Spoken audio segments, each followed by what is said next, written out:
Mega जल प्रकल्प अचल चिंतारे चाषी समस्यार समाधान पाई उपजिल्लापालଙ୍କୁ दाबीपत्र प्रदान। संबलपुर जिला कुचिंडा अंचल में चाष कार्य पाई मेगा प्रकल्प परिचालन निमंते चाषी मानक पक्षरु कुचिंडा उपजिल्लापाल आईए सी सरवन को एक दाबीपत्र प्रदान करिसेंती। आज कुचिंडा अंचल 10 खंड ग्रामर यथा सईडा पत्रापाली खंडकोटा सिंकलपोसी किंडिरी पारुआभाड़ी जटियापाली राम तिलेमाल पंडरीकोटा और हाड़ीपाली गाँव चाषी माने चाष कार्य निमंते मेगा जल प्रकल्प पर निर्भर करी चाष कार्य करिथांती। ए वर्ष कम वर्षा एवं मेगा जल प्रकल्प अचल पड़िथिबा हेतु चाष कार्य व्याघात हेउथिबा अभियोग नै एक दाबीपत्र लिखित आकार में उपजिल्लापालଙ୍କୁ प्रदान करथिले। चाष करा जायतिबा जमी पानी अभावरु सुखी फाटी जायतिबा मध्य दाबीपत्र रे उल्लेख करथिले। एहा सहित प्रशासन को अभियोग देबा सत्वे एहार कोनोसी सुफल मिलुनथिबा मध्य उल्लेख करथिले एवं एति सहित चाषी माने चाष कार्य पई नियोजित करथिबा धन को फेरी पाइबे कि नाही सेति प्रति द्वंद्व रहिथिबा मध्य उल्लेख करथिले एवं यथाशीघ्र उक्त मेगा जल प्रकल्प को कार्यकारी करने को उपजिल्लापाल को अनुरोध करथिले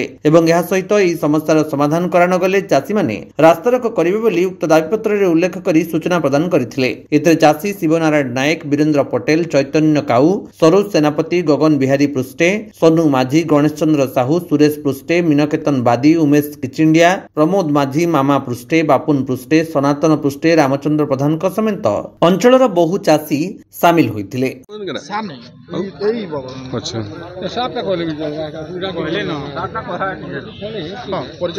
मुई शिवनारायण नायक आमे पार्वतीगिरी मेगालिफ्ट जेन अच्छे सईडार से सईडार पॉइंट एबे पर्यंत चालू होइनी। आमर वर्षा गला वर्ष वर्षा आरंभ हेबार ठीक परे परे चालू होइकरी पूरा समस्त प्रकार फसल लगी पानी जोगई देउतले मेगालिफ्ट रु किंतु ए वर्ष देखुन माने अगस्त मास सरवा ऊपर हैला किंतु मेगालिफ्ट चललानी आउ सेटा तामाने सेटा प्रशासन रो भूल है काजे जदि मन करूँ मेगालिफ्टा तार टाइमली चलवार कथा सेटा को तो से सरकार टेंडर करवार लगी लेट कले तापर टेंडर है जिते आसले से देखुन मेगालिफ्ट रो पानी रे बुड़ी थिबारु से चलबो नै बोलिकरी से माने कहउछन। तो जदि एबे चाष जेन करिसन चाषी माने चाषी धान खेत सब फाटी गलाण सब धान मरबार ऊपर हेलाण मतलब जदि एबे पानी नहीं दिया जाए ताहले से धान सब नष्ट होइबा। तो जदि मेगालिफ्ट अच्छे लोक मैंने से आशारे बड़ बड़ धान करले जेहेतु आग जेहेतु पारंपरिक हिसाब से छोट धान करी से जमी मान के आदाय कर नहीं जाऊे कम वर्षार भी होता किंतु एबे मेगालिफ्ट आशारे से बड़ बड़ धान करदे माने हाई लंग ड्यूरेशन रो एबे से धान केन अवस्था को आसबा आमे अभियोग करूछु जे से मेगालिफ्ट 4 दिन भितरे आमे से माने कहउछन प्रशासन कहउछे सब कलेक्टर कहले 2 दिन भितरे ताको ट्रायल फाइल करिकि सेटा को ठीक करबे। जदि 2 दिन भितरे नाई करि पारले बोले आमे कहउछु 4 दिन आपन को टाइम देलु 4 दिन पर जदि नाई हेबा आमे राजरास्ता को उलामु आउ पूरा ता माने प्रशासनिक अवस्था के पूरा स्थाणु कर दउ आउ इटा चाषी माने पूरा एजिटेट हे जैसन न हमर धान नष्ट हेबार ऊपर अछि हमर परिवार बुड़ी जिबा आमे धार करज लोन करिकि चाष करिसु जदि इटा माने पानी नहीं दिया गला ताले हमर धान निश्चित भाव क्षति हे जिबा एणु इटा प्रशासन इमिडिएट स्टेप नै करी ताकू तार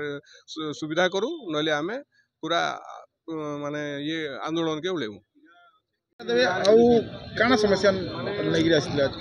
मुन्ना नेत्रानंदपुर से एका मेघालिफ्ट लगी हमर पानी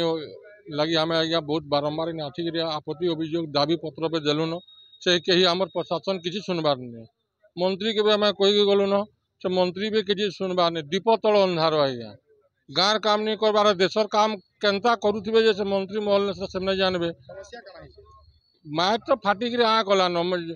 चाषटा एखन बर्तमान एखन घास अवस्था रहलान आज्ञा चाषटा एखन घास अवस्था खाली लटा रमई गलान माइक फाटिक आ कलान आज्ञा इटा धारणा देवा लगे जदि 2 दिन आम आटिक मेघा चलू बोल आपत्ति अभियोग कर सपोर्टर आज्ञा के देलु तो से बोले 2 दिन आमको समय दियो कल बाईपास हेबा लाइन चलवा बोल मोटर बोल कहले